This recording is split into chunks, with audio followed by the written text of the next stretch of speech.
Hello friends, it's Barbara Sue at Kowalski Mountain, and today I am doing a little work in our chicken coop to prepare it for the broad-breasted turkey poults.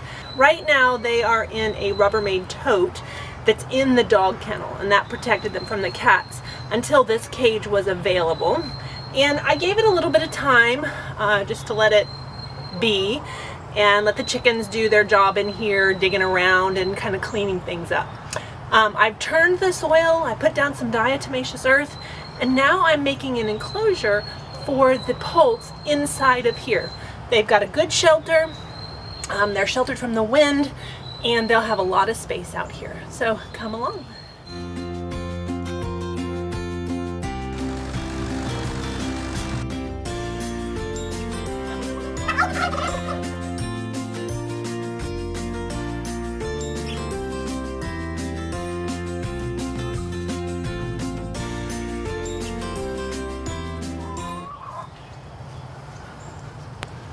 Since we only have 2 broad-breasted turkey poults, I wanted to just give them a portion of the chicken coop. Plenty of space for them to stretch out their wings, but not too big that it would overwhelm them. I also wanted to prevent them from being able to walk through the chain link fencing. So to do that, I have some plastic meshing that I secured for a smaller brooder.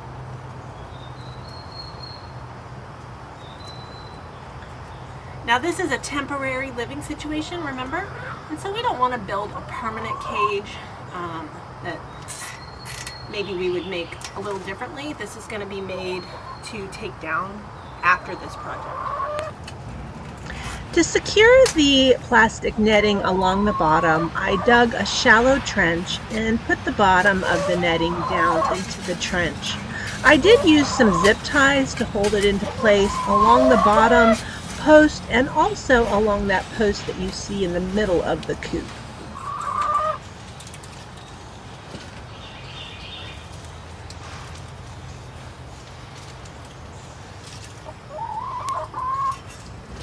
The next side has got a piece of chicken wire, and we have these plastic stakes that have clips on them that hold the wire into place. Now I did start at the far end and make sure that my wire stretched far enough, and then each post is just simply pushed down into the sand. The clips on the post hold the wire into place.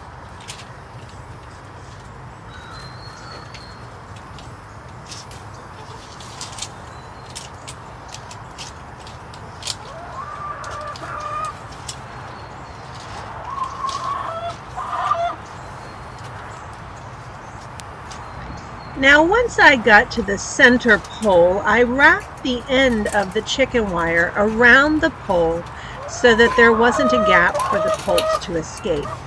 And I used the zip ties and such to secure that into place.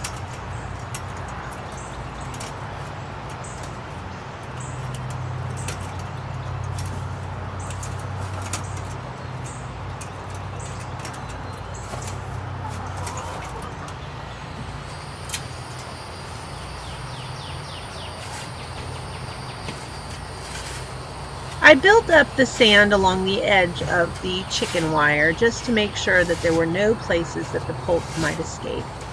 As it turns out, they don't dig very much, so it really hasn't been an issue, but it does give a little extra protection there that the fence does not lift up. We'll finish turning this pen over and get it all ready for the poults to move in.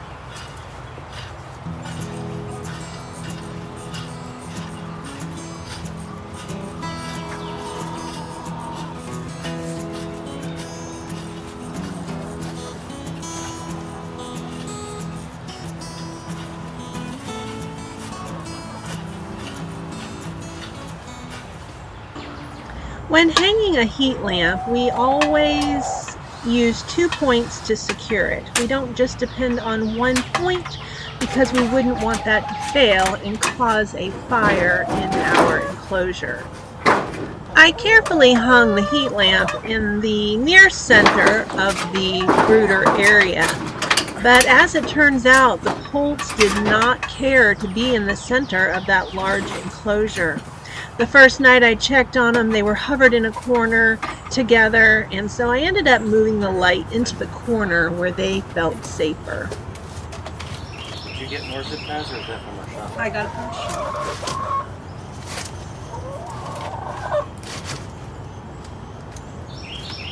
The Poults aren't quite 2 weeks old when I'm moving them out here into this enclosure, and I want to be sure to provide them adequate wind coverage. Philip likes to recycle and reuse, so we reuse a variety of materials to do that. We're going to go ahead and add some shavings to this brooder and get it ready for these Poults to move in.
I added some pavers to put the water dish and the food dish on to keep it up out of the shavings. And we also put a piece of tile on top. The tile has a smoother surface and it's easier to keep clean than the pavers. But the pavers have the depth to give it the height. As the Poults grow, we'll add more pavers to raise the height of the water and the food dish. Walk through it myself.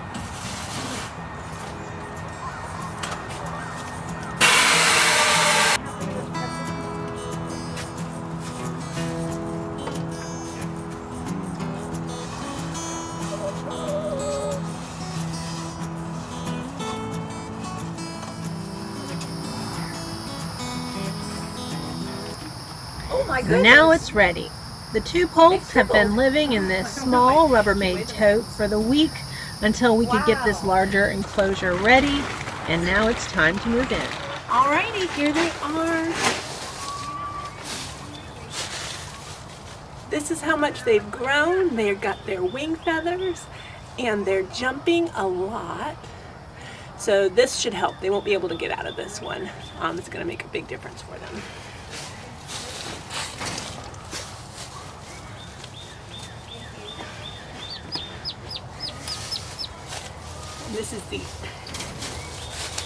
This is the other one.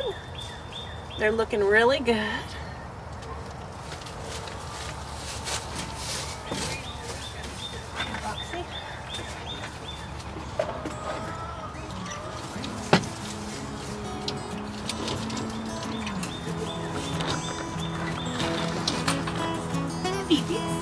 You look tiny in here. I want to make sure they know where their water is.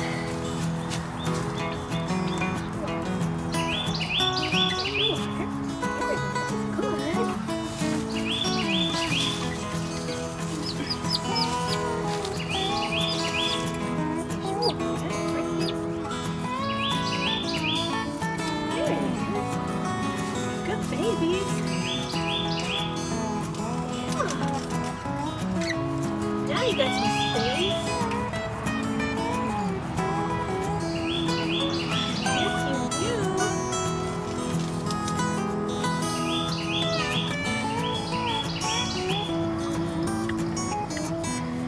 Welcome home, little Poults. They're like, they don't know what to do. There's a whole big world out here we haven't seen yet.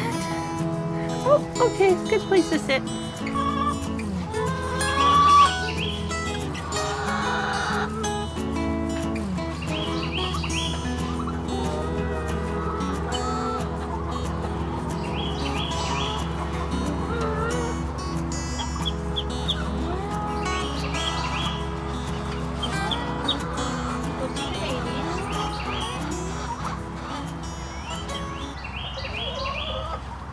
Hey, babies.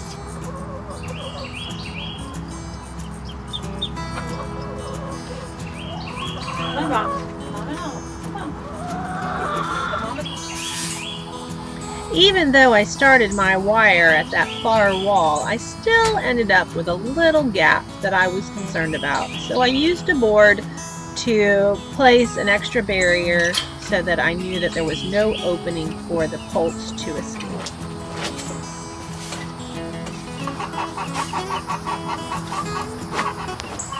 This center poult here is extremely vocal, and if you listen carefully in the beginning of the video, you can hear him chirping all the way from the RV.